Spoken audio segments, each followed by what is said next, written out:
आजच्या डेमॉन्स्ट्रेशनमध्ये आपण जॉबवर फायलिंग क्रिया काय असते, जॉब व्हाईसमध्ये कसा होल्ड करावा, फायलिंग करताना उभे राहण्याची काय पद्धत असते, तसेच फाईलला कसे पकडून फायलिंग क्रिया करावी याविषयी संपूर्ण माहिती जाणून घेणार आहोत।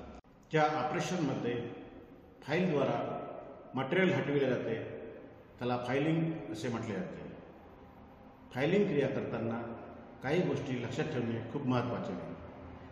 फाईलची निवड करत असताना length of file, grade of file, cut of file व section or shape of file ह्या फाईलचे जे चारही वर्गीकरणाचे जे प्रकार आहेत त्यापैकी योग्य फाईलची निवड करून फायलिंगची क्रिया करायची असते।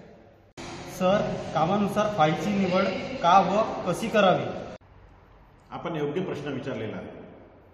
फायलिंग करताना योग्य फाईलची निवड करणे खूप आवश्यक आहे। फाईलचे वर्गीकरण हे 4 प्रकारे केले जाते: length of file, grade of file, cut of the file व section or shape of the file.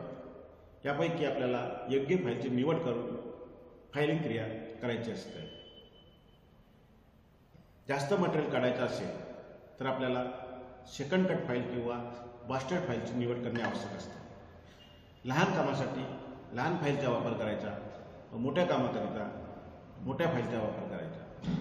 जर आपल्याला स्क्वेअर स्लॉटमध्ये फायलिंग क्रिया करायची असेल तर स्क्वेअर फाईलचा वापर करायचा। जर आपल्याला ट्रायंग्युलर सेक्शनमध्ये आपल्याला फायलिंग क्रिया करायची असेल तर ट्रायंग्युलर फाईलचा वापर करायचा। जर आपल्याला होल मोठा करायचा असेल किंवा रेडियस भागात फायलिंग करायची असेल अशा वेळेस हाफ राऊंड फाईल व राऊंड फाईलचा वापर करायचा।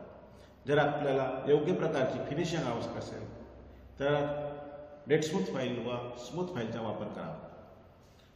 जर आपल्याला सॉफ्ट मटेरियलवर फायलिंग क्रिया करायची असेल तर सिंगल कट फाईलचा वापर करावा। फायलिंग क्रिया सुरू होण्या अगोदर फाईलचा हँडल तपासून बघणे खूप महत्त्वाचे आहे। फाईलचा हँडल जर व्यवस्थित फिट नसेल तर तो व्यवस्थित फिट करून घेणे आवश्यक आहे।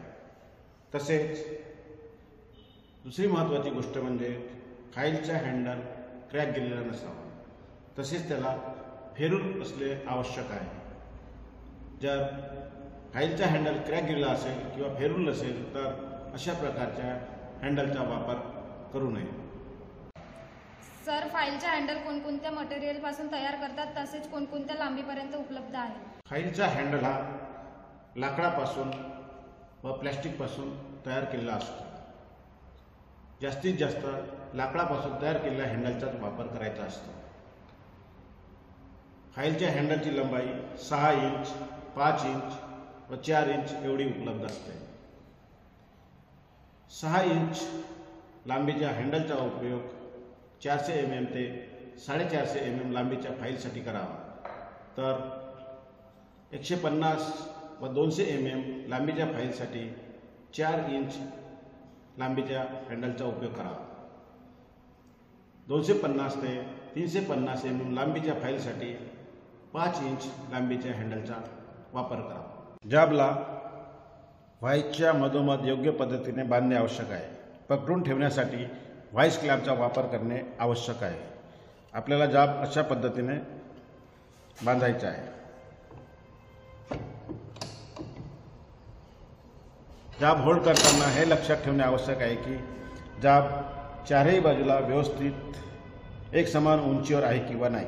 जर नसेल तर फाईलच्या हँडलद्वारे हळूहळू अशा पद्धतीने आघात करून एक समान उंचीवर ॲडजस्ट करावा।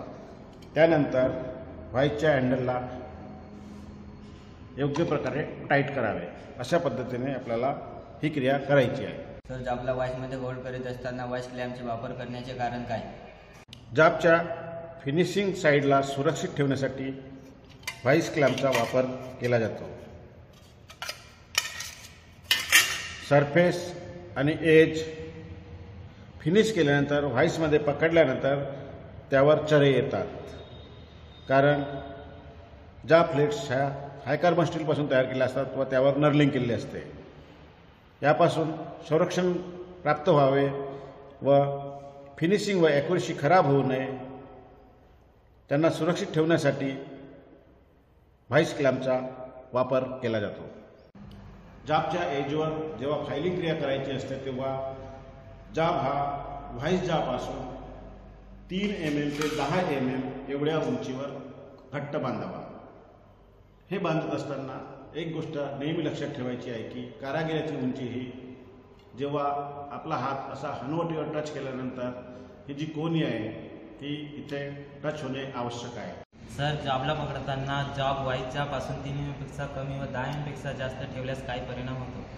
फायलिंग करताना जाबची उंची 3 mm पेक्षा कमी ठेवू नये. कमी ठेवल्यास फायलिंग करताना जाब प्लेट्स घासण्याची शक्यता खूप असते.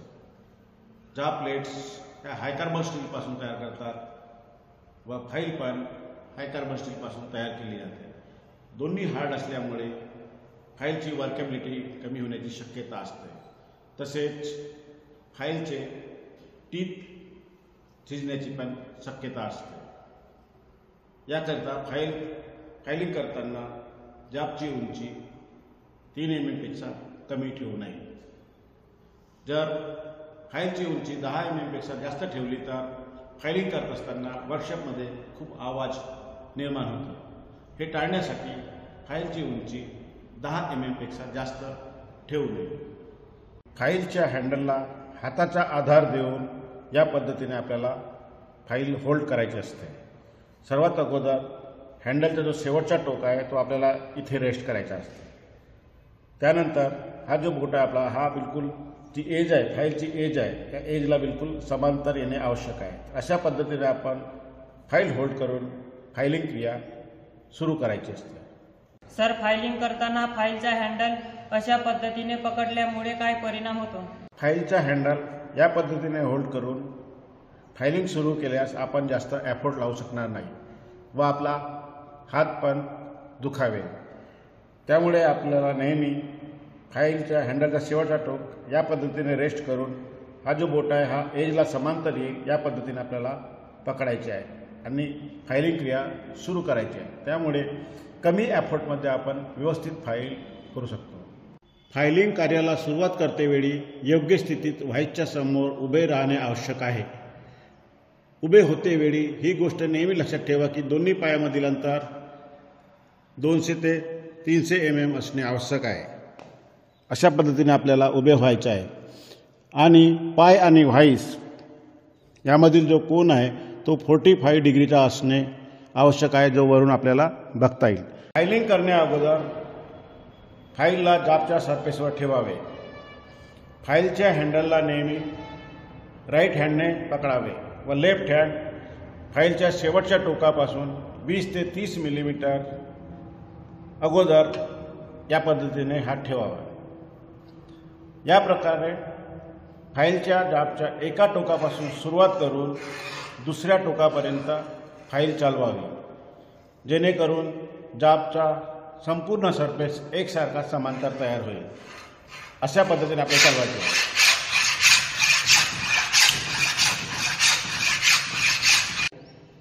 सर, फायलिंग करतेवेळी व्हाईसच्या अगदी समोर उभे राहून फायलिंग केल्यास काय परिणाम होईल? फायलिंग क्रिया करतेवेळी अगदी व्हाईसच्या समोर आपण उभे राहिल्यास फायलिंग करताना फाईलचा हँडल आपल्या बॉडीला अशा प्रकारे टच होईल, जेणेकरून आपल्याला फायलिंगची क्रिया योग्य प्रकारे करता येणार नाही.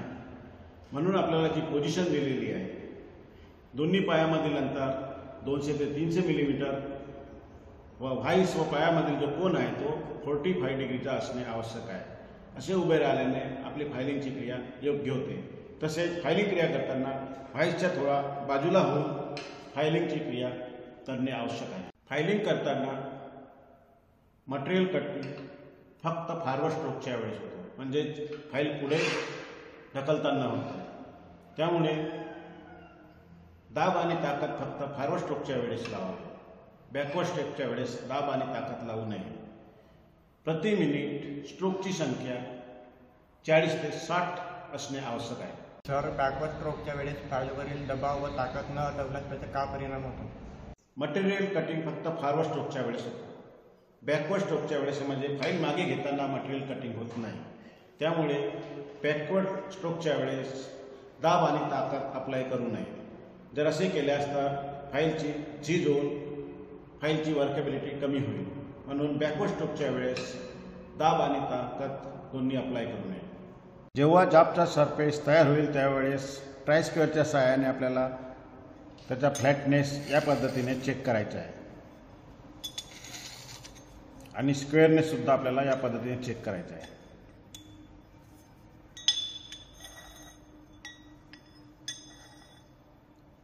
फिनिशिंग झालेल्या सरफेसला हाताने टच करू नये, त्यामुळे फाईल स्लिप होतो. सर, सरफेसला हाताने साफ केल्यास पुन्हा फायलिंग करताना फाईल स्लिप होण्याचे कारण काय आहे? फिनिशिंग झालेल्या जॉबला स्पर्श केल्याने फाईल स्लिप होण्याचे प्रमुख कारण म्हणजे काम करत असताना हाताला घाम येणे किंवा हाताला ऑइल लागणे. जेव्हा आपण फिनिशिंग भागाला टच करतो त्यावेळेस घाम किंवा ऑइल लागण्याची शक्यता असते. फायलिंग करतेवेळी 2 ते 3 स्ट्रोक कोणत्याही प्रकारचे मटेरियल कटिंग होत नाही व फाईल स्लिप होते. दुसरे महत्त्वाचे कारण म्हणजे हाताला घाम आल्यामुळे जेव्हा आपण फिनिशिंग झालेल्या भागाला स्पर्श करू त्यावेळेस त्या जॉबला जंग चढण्याची शक्यता असते. फायलिंग करताना संपूर्ण लांबीपर्यंत फाईल चालवावी. या पद्धतीने आपल्याला संपूर्ण लांबीपर्यंत फाईल चालवायची असते.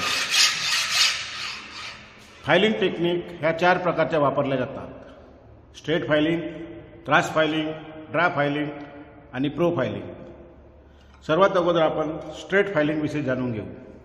या प्रकारच्या फायलिंग प्रकारामध्ये आपल्याला बिलकुल जॉबच्या समोरासमोर समांतर उभे राहून घासकाम करण्यासाठी ह्या प्रकारच्या फायलिंग टेक्निकचा वापर केला जातो. जेव्हा जॉबची लांबी जास्त असते त्यावेळेस या टेक्निकचा वापर केला जातो. अशा पद्धतीने आपल्याला ही स्ट्रेट फायलिंग करायची आहे. यानंतर क्रॉस फायलिंगविषयी जाणून घेऊ. या फायलिंग टेक्निकमध्ये आपल्याला व्हाईच्या 45च्या कोनामध्ये उभे राहायचे असते. त्यानंतर फाईल अशा पद्धतीने ठेवून आपल्याला फाईलची सुरुवात करायची असते. जास्त लांबीचे जॉब आणि पातळ शीटला जेव्हा फायलिंग करायची असते त्यावेळेस या टेक्निकचा वापर केला जातो. या टेक्निकचा वापर करताना एका टोकापासून सुरुवात करून दुसऱ्या टोकापर्यंत आपल्याला फायलिंग न्यायची असते. अशा पद्धतीने आपल्याला हे फायलिंगची क्रिया करायची असते.